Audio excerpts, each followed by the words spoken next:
How you doing? This is George Senda, the guy from Pittsburgh. Well, I hate to say this, but I'm going to say it. If you're a Star Trek fan, a Star Trek Axanar fan, or a fan of Star Trek fan films, CBS and their evil chairman or president or whoever the heck he is, Les Moonves, threw JJ Abrams under the bus. In May, Abrams announced, quote, "Within the next few weeks it'll be announced this is going away and fans will be able to work on their projects." Well, that didn't happen. We had the draconian guidelines that abrogate free speech, that turn actors into wage slaves, except they're not getting any wages, and this is reminiscent of Curt Flood and his battle against Major League Baseball that destroyed Flood. Flood never worked again in baseball, was bankrupted. But an evil empire, CBS and Paramount, stopped actors, technicians, writers, directors, and anyone who's ever worked on any CBS show, CBS program, or Paramount project from working in a Star Trek fan film. I guess word up to Moonves, Lucille Ball, and Desi Arnaz, if they were still alive, would not be able to work on their own production. And if they decided to be on a Star Trek film, that wouldn't be allowed either. The people who almost founded CBS television and who made millions for CBS. But I go on. According to the Hollywood Reporter, and I'm quoting from Engadget's post in June 17th, so that's 10 days ago. A Hollywood Reporter, Axanar Productions filed paperwork seeking relief from the lawsuit days after Abrams made its announcement,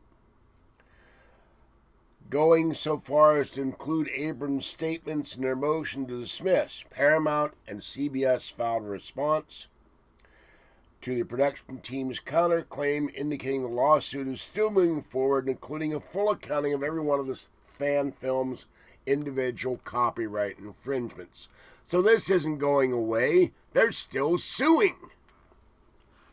And in February, showing how the head of CBS and presumably also Paramount thinks that all Star Trek fans are only cash cows for them to milk. Moo. Here's a quote from Moonves.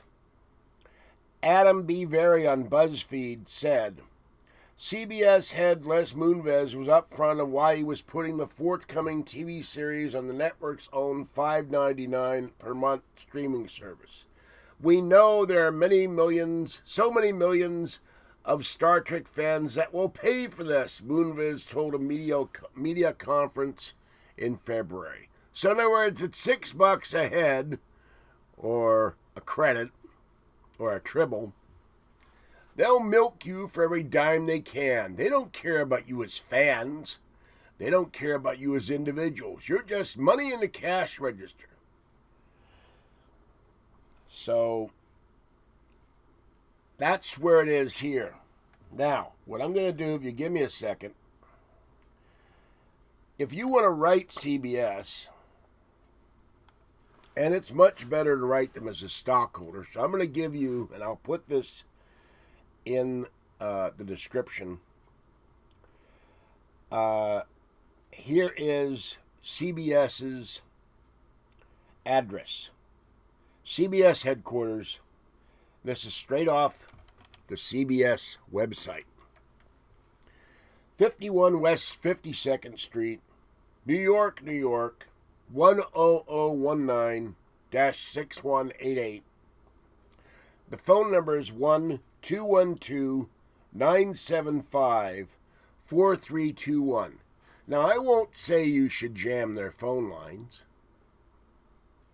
but you should jam their phone lines.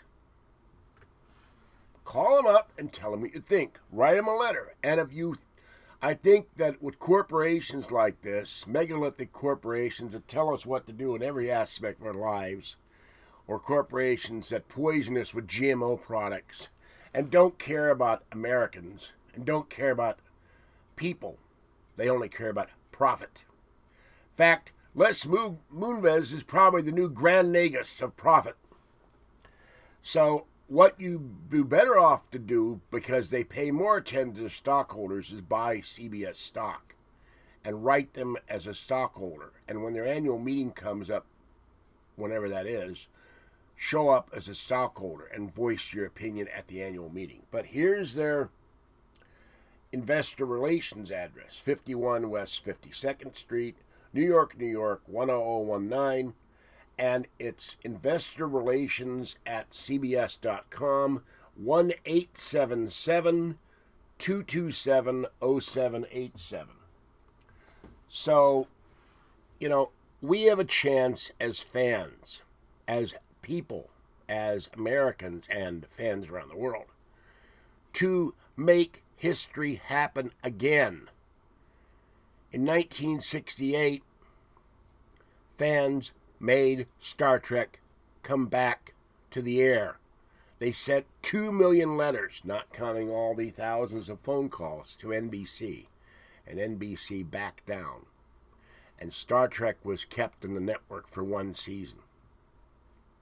And the demographics showed that the audience that they had for Star Trek, because they were still using ratings instead of demographics, they used it after Star Trek was canceled. Isn't that funny? Maybe it was a conspiracy. They had the 18 to 24 audience of males staying up to watch Star Trek. And one season, Star Trek was on Friday night at 10, which is date night in every college campus in the country. But what were males doing, and a lot of females? They were sitting 10 to 11 watching Star Trek. They weren't going out on dates until Star Trek was over. And I sat with a bunch of Carnegie Mellon Pitt fans in 1968, 50 and 60 and 70 and 80 of us at a time. We're in a living room with one color TV. We were watching Star Trek every Friday night. We had munchies and sodas, but that's what we did when I was 16. Everybody was watching Star Trek. And once it became in syndication, I watched it. I didn't have a color TV set. I had a black and white TV set in my bedroom, a giant box, bigger than my entire computer table. But I watched it on Channel 2, every episode. All right, that's what I got to say. Write CBS, call CBS, buy CBS stock. Yeah, I'll give them a few bucks, but usually it's held in your broker's name anyway, so CBS won't directly get the money usually. And tell CBS how you feel. And say this whole decision is wrong. You can't make a fan film in 15 minutes. Have a great day. Stay safe. And this is George Senda, the guy from Pittsburgh. I'll catch you next time. Bye-bye.